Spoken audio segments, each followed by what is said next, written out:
हे चांगलंय.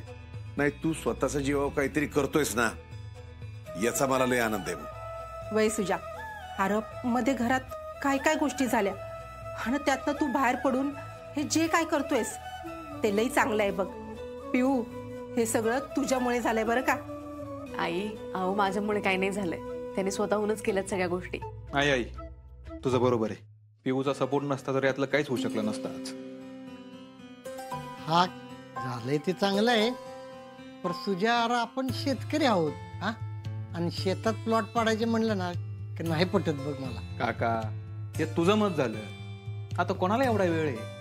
पीक घेत बसा, ते बाजारात न्या, आणि बाजाराचं तुला माहितीच आहे काय आहे ते. कधी भाव वर जाणार आणि कधी नाही. पाऊस पण कधी कधीच पडतोय. आता त्यापेक्षा हे बरं आहे ना, फिक्स पैसा हातात. अरे भावड्या, बरोबर आहे की त्याचं. त्यांच्या मताने त्यांना जे पाहिजे ते करून दिलं पाहिजे की. सुजा, कर रे तू. तू सगळ्या बाजूंनी विचार केलास ना? हो सर. हा मग झालं तर अभिनंदन. आता मागे वळून बघू नकोस या ठिकाणी. हा सुजा बाळा, एकदम दणक्यात होऊन जाऊ दे. सुजा, हे भारी आहे, आवडलं आपल्याला एकदम. आता मी दुसरं काहीच डोक्यात घेतलं नाहीये. एवढंच आता फुल फोकसने करायचं. तेच पाहिजे, असंच पाहिजे. अप्पे, तुला तर मी स्पेशल निमंत्रण देणार आहे. कसलं? या प्रोजेक्टची सुरुवात तू करावी अशी इच्छा आहे माझी. तू ज्या प्रकारे दंगल थांबवायचं काम केलंय त्यामुळे तुझ्यापेक्षा भारी व्यक्तीच मिळणार नाही हा प्रोजेक्ट सुरुवात करायला. हे तर सोन्याहून पिवळं झालं की. हा नाहीतर काय मग. नाही भाऊजी, मला नाही जमणार.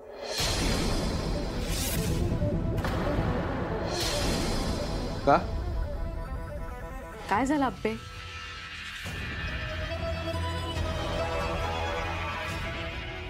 कारण भाऊजी, तुमच्या प्रोजेक्टला मी मंजुरीच देऊ शकत नाही.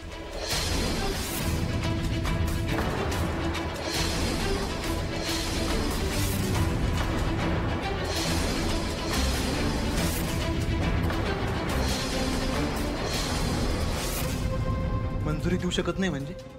अप्पे, आता ह्यावेळी सगळी कागदपत्र क्लिअर आहेत बरं का. आज गावामधलं हे पहिलं प्लॉटिंग असणार आहे अप्पे. काय अडचण आहे? तुम्ही जिथे करताय ना तिथे अडचण आहे भाऊजी. अप्पे, अगं ती जमीन आता सुजयच्या नावावर आहे की. होय अप्पे, अगं त्यात कसली आली अडचण? हो, माझं ऐकून तर घ्या. हा जरा ऐकून घ्या सगळे. अप्पे बोल ग काय. हे बघा, त्या जागेच्या आजूबाजूला सगळीकडे शेती आहे. मग आपण तिथे बांधकाम कसं काय करू शकतो? आता गो बाया, अगो किती माणसं शेतात घर बांधतातच की. एक मिनिट भाऊजी, तुम्ही त्या जमिनीचे येणे जरी करून घेतलं असेल तरी ते नियमात नाही बसत. तिथे असं बांधकाम नाही करू शकत. ऐका मला. कुठून शोधून काढलं तू? हे मला ग्रामपंचायतीपासून सगळ्यांनी परवानगी दिली बरं का अप्पे. तुलाच काय अडचण आहे? मला नाहीये अडचण. हे नियमात बसत नाही ते सांगतेय मी तुम्हाला. पण काय गापे, तू जर सही केली तर ते सगळं होऊ शकल ना? हा करून टाकी. एकदा का कलेक्टरनी परवानगी दिली ना, मग कशाला कोण काय विचारायला येते आणि कशाला कोण काय बघायला येतंय तवा. हाय का नाही रे सुजा? हा, खरं तर असंच होऊ शकतं. पण मी नियम नाही मोडत. अगं अप्पे, आपलं शेत असं एकदम मध्ये नाहीये, बाजूला आहे. त्याची वाट पण बाजूला आहे. आम्ही त्यानुसारच प्लॅनिंग करत होतो. अगं पिऊताई, पण मला एक सांग, एकाने प्लॉटिंग पाडायला सुरुवात केल्यानंतर आजूबाजूचे तेच करतील ना, मग शेती राहणारच नाही. अगं त्यांच्या शेतात काय करायचं हा त्यांचा प्रश्न आहे अप्पे. भाऊजी, पण नियम अटी झाली याची नाटकं सुरू. आजचं नाही बरं काय, नेहमीच आहे. मी काहीतरी करायला जातो आणि हे काहीतरी सांभाळून सांभाळून. काय सांभाळू? काय सांभाळू? याला कळत नाही का? लागली लगेच नियम नाचवायला. एक मिनिट भाऊजी, नाचवायला लागलीये म्हणजे? मला काहीतरी माहितीये म्हणून तुम्हाला सांगतेय ना. तुम्ही फक्त तुमचा आणि घरच्यांचा विचार करताय. माझं तसं नाही होत ना भाऊजी. मी जिल्ह्याची कलेक्टर आहे. मला बाकी सगळ्या लोकांचा विचार करावा लागेल. आणि म्हणून म्हणते नियमात नाही बसत आणि म्हणून मी तुम्हाला परवानगी नाही देऊ शकत आहे. बघ बघ पियू, आपण हिला उद्घाटनाला बोलावणार होतो. हिला ऐक ना सुजा बाळा, अरे तू जेव्हा आमदार होता तेव्हा बी हिने तुझं काम बंद पाडलं होतं ना. हा, मला चांगलं ध्यानात आहे. अप्पे, एवढ्या प्रोजेक्टला दे की परवानगी. कोण बघायला येते? अगं सुजयने खूप मेहनत घेतली. अगं पिऊताई, असं काय? बरं तुम्हाला अजून काही प्रयोग करायचे असतील शेतात तर करा, मी त्यासाठी परवानगी देते की. भाऊजी तुम्हाला सेंद्रिय शेती किंवा हे गप्पा लय अक्कल शिकू नको मला. हे काम करणार आहे का सांग. भाऊजी तुम्ही नीट बोला आधी. सुजय पिऊ, माझं माझं डोकं लय गरम आहे आता. अजिबात फालतू बडबड नको आहे मला. मी नाही करत फालतू बडबड, तू शांत हो. कसं शांत बसू मी. या अप्पीने पर माझ्या आयुष्याची वाट लावली. तर नियम तत्व तिला मीच दिसतो का नियम लावायला? होय ग, मीच दिसतो का? असला राग येतो ना मला आता. खरं तर मला पण तिचा आता अजिबातच पटलेलं नाहीये. नाही घे तिची बाजू.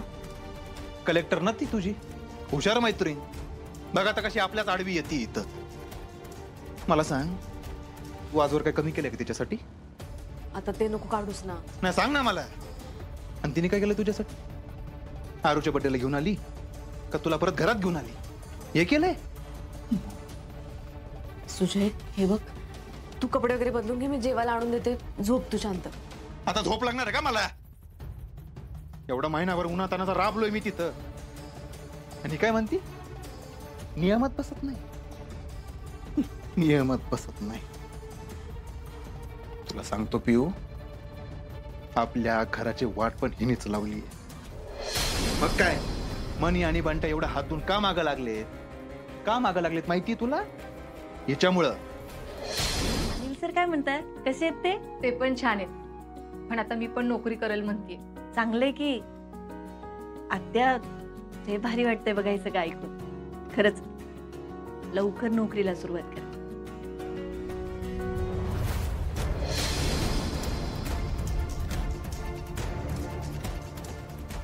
एक मिनिट आत्या.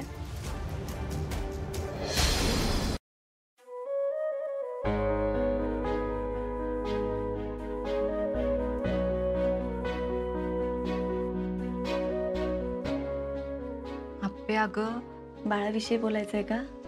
तुझ्यापासून काही लपणार आहे का? पण आप्पे मला तर तू एकदम व्यवस्थित वाटते बघ. हो आत्या, मी व्यवस्थितच आहे की. रोज सकाळी उठल्यानंतर सगळ्यांना एकच गोष्ट सांगण्याचा प्रयत्न करते की बाळ आहे. नाही गेले कुठे आवाज येतोय बाळाचा. बाळ. पण आप्पे हे सगळं कसं काय शक्य आहे? आवाज ते खरंच येतोय मला आवाज. ज्या दिवशी मला कळालं ना माझ्या पोटात बाळ आहे, त्या दिवसापासून ते आत्ता डिलिव्हरी होईपर्यंत 9 महिने मी रोज बाळाशी बोलायचे. रोज. हो हो. आणि आता असं वाटतं की बाळ माझ्याशी बोलतंय. मी ना जेव्हा जेव्हा बाळाशी बोलायचं ना, तेव्हा मला असं वाटायचं की बाळाला ना सगळं कळतंय आणि बाळाचं पण मला सगळं कळतंय.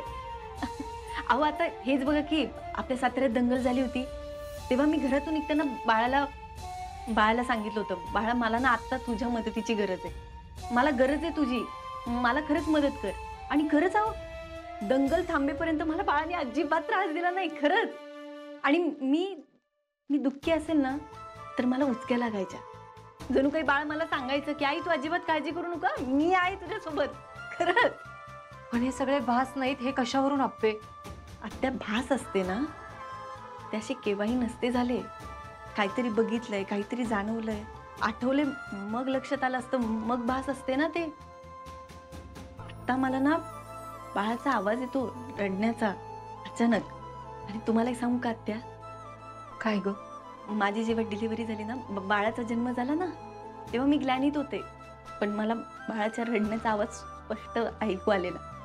तोच आवाज मला आता रोज येतोय कानात ऐकू. खरंच आप्पे? खरंच आत्या. माझं तर डोकंच चालायचं बंद झालंय बघ.